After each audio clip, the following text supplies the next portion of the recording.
Ես եւ իմ 3 հարցերը։ Եթե Հայաստանը բացում է երկաթուղային կապեր Ադրբեջանի եւ Թուրքիայի միջոցով,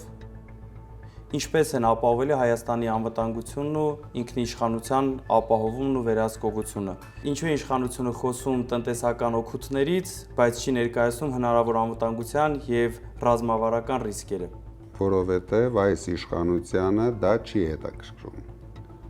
Իրենց համար շատ կարևոր է, որ իրենց ղեկավարները գոհ մնան։ Իսկ ինչու է բացում է, որովհետև 300,000 ադրբեջանցիներ պատրաստ կանգնած են,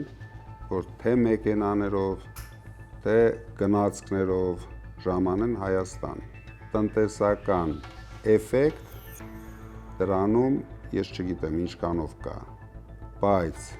իրենք փակում են ամենագլխավոր ճանապարհը։ Մեր գլխավոր տնտեսական գործընկերոջ հետ փչացնելով, թշնամացնելով հարաբերությունները, ինչը որ մենք ամեն օր տեսնում ենք։ Պարոն Կարապետյան, ինչ է Սաֆարովների կանխարգելման օրենքը եւ ինչու է դրա ընդունումը կարեւոր Հայաստանի անվտանգության համար։ Եվ ինչ կասեք այն մարդկանց, ովքեր չեն մասնակցի եւ չեն ստորագրի օրենքի ընդունման համար։ Ինչի թվում թե կլինի այդպիսի մարդ, ով չի ստորագրի այդ օրենքը։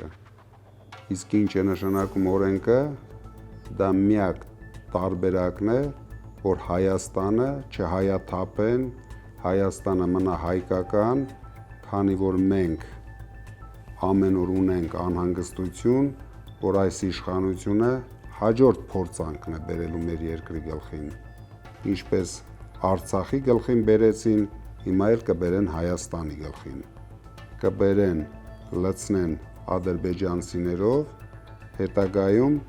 կունենանք խաղաղ Հայաստան առանց հայերի։ Ես գտնում եմ նույնիսկ պարտավոր են ստորագրեն Փաշինյանի թիմակիցները, քանի որ Փաշինյանը շատ հաճույքով այս բոլոր փորձանքները բերելով հանգիստ կգնաք վայելի իր Կանադայի տունը, իսկ իրենք մնալու են Հայաստանում եւ ամեն օր առնչվելու են հայերի հետ եւ Հայաստանին իրենց կողմից բերված խնդիրների հետ։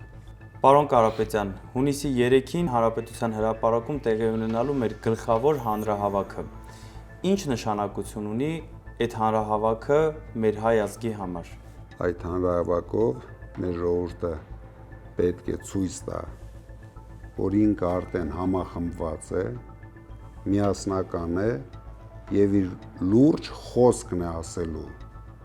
որ դեմ է 300,000 ադրբեջանցիներին, դեմ է Փաշինյանի իշխանությանը։ Մենք պետք է այդ օրը ամբողջ աշխարհին ցույց տանք, որ Փաշինյանը բոլորիդ խաբում է, ինքը Հայաստանում չունի իշխանություն։ Ես ուրախ կլինեի, որ նույնիսկ այն մարդիկ, ովքեր մեզ չեն ընտրելու, նույնպես մասնակցեին հանրահավաքին։ Դրանով կասեն իրենց խոսքը, որ իրենք դեմ են ադրբեջանցիների Հայաստան գալուն։ Իսկ եթե իրենք չգան, ես անհանգստություն ունեմ, որ հաջորդ հանրահավաքներին հրապարակում կլինեն ադրբեջանցիները։ Բայց հունիսի 7-ից հետո